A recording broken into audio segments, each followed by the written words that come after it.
अस्सलाम वालेकुम मेरे प्यारे किसान भाइयों, बायर लर्निंग सीरीज़ के आखिरी प्रोग्राम के साथ मैं हूं आपका मेज़बान हारिस अजमल।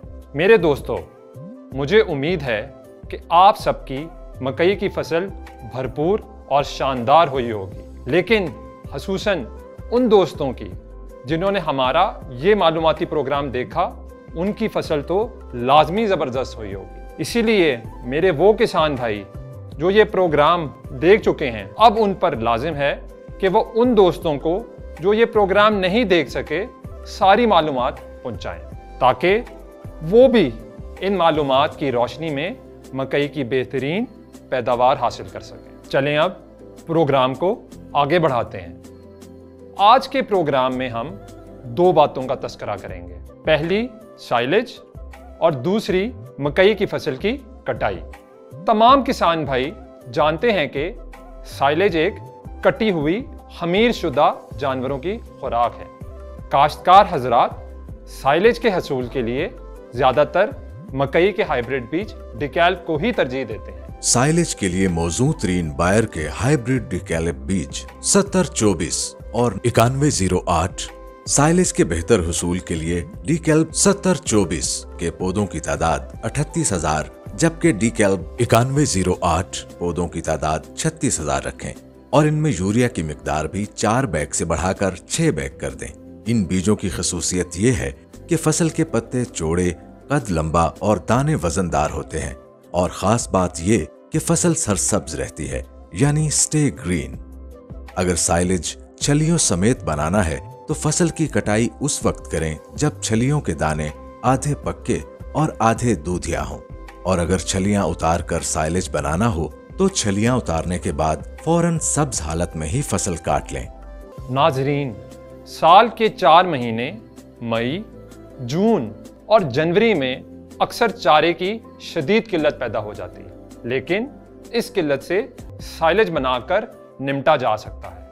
आप साइलेज की सूरत में साल भर का चारा स्टोर कर सकते हैं। ये तो थी जनाब बायर के हाइब्रिड बीज डिकैल्ब 7024 और 9108 की कटाई की बात। अब बात करते हैं 6317 और 6321 की। बायर का हाइब्रिड डिकैल्ब बीज 6321 115 दिन, 6317 110 दिन में पककर तैयार हो जाता है। 6321 से हासिल होने वाली फसल में छलियां लंबी होती हैं। इसके दाने नारंगी नुमा रंग के और वजनी होंगे।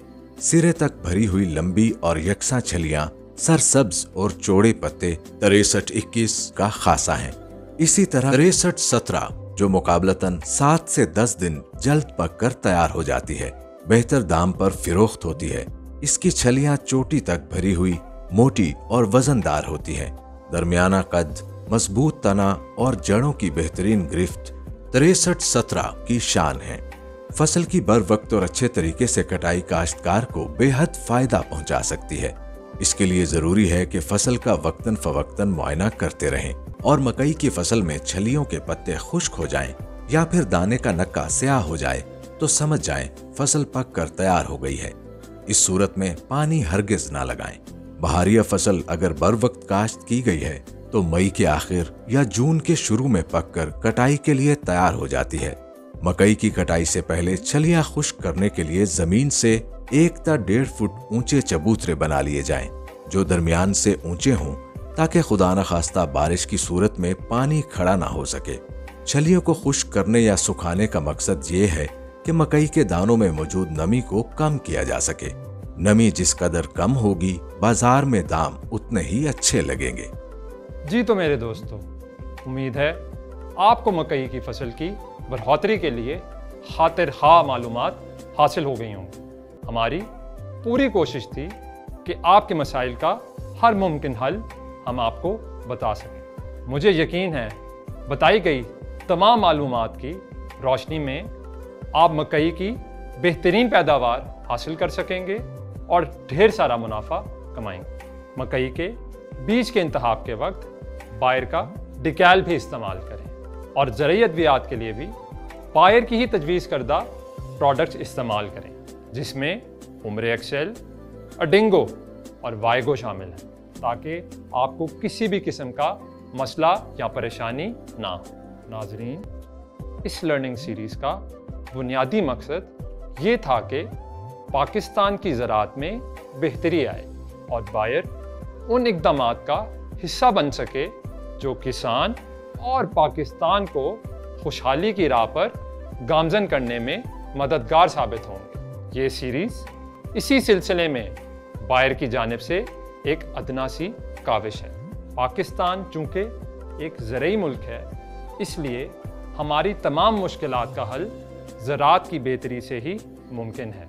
अगर पाकिस्तान ज़राअत में खुद कफ़ील होगा तो मुल्क में महंगाई कम होगी, रोज़मर्रा की अशिया सस्ते दामों में दस्तयाब होंगी, बैरूनी कर्जा जात से निजात मिल जाएगी। इसलिए एक ज़िम्मेदार शहरी होने के नाते हम सब का ये फ़र्ज़ है कि ज़राअत की बेहतरी के लिए हर मुमकिन कोशिश की जाए। आप तमाम दोस्तों का बहुत शुक्रिया। अपना बहुत ख्याल रखें। एक पुरुमीद और ख़ूबसूरत कल की दुआ के साथ मुझे इजाज़त दें। अल्लाह हाफ़िज़।